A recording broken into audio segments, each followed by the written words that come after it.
तो सभी क्रांतिकारी भाइयों को जय भीम। दोस्तों, जैसे कि आप जानते हो कि कल 14 अप्रैल थी और बाबा साहब की जयंती थी।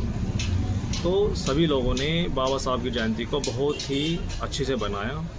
और ऐसा नहीं कि किसी एक कास्ट ने ही बाबा साहब की जयंती को बनाई, सभी कास्ट और सभी धर्म के लोगों ने बाबा साहब की जयंती को बहुत ही अच्छी तरीके से बनाई। तो कुछ लोगों ने जयंती को यानी कि बोल सकते हैं कि जो रैली निकल रही थी, तो कुछ लोगों ने दंगा करने की भी कोशिश की, पर वो उनकी मानसिकता है कि वे लोग कभी सुधरने वाले नहीं हैं कि जो बाबा साहब का विरोध करते हैं। तो मेरे भाई, बाबा साहब ने देखो संविधान जो लिखा है ना, किसी एक कास्ट के लिए नहीं लिखा, सभी कास्ट के लिए लिखा है और सभी धर्म के लिए लिखा है। पर आज क्या है कि बाबा साहब का कुछ लोग विरोध करते हैं, कुछ महिला भी विरोध करती है। तो देखो, मैं आपको बताऊं, संविधान से पहले महिलाओं को कहीं बोलने का भी अधिकार नहीं था। तो ये बाबा साहब की ही देन है जो आज महिला खुल के बोल सकती है, पढ़ लिख सकती है, अपने विचार कहीं भी बोल सकती है।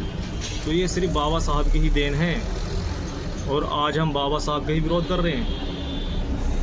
मेरे भाई, जो बाबा साहब है ना, सभी के हैं, ऐसे नहीं किसी एक कास्ट के हैं। तो बाबा साहब सभी के हैं।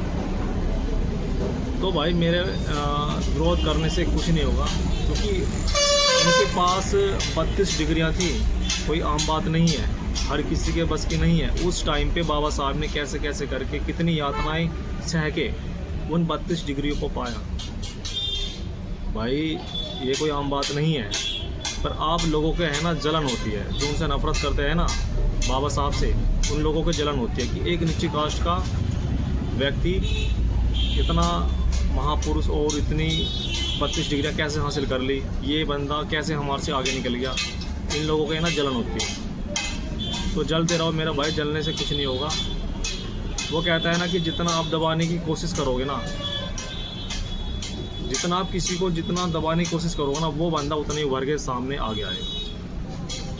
तो आप जलते रहो, जलने से कुछ नहीं होने वाला। तो दोस्तों, इसी के साथ जय भीम।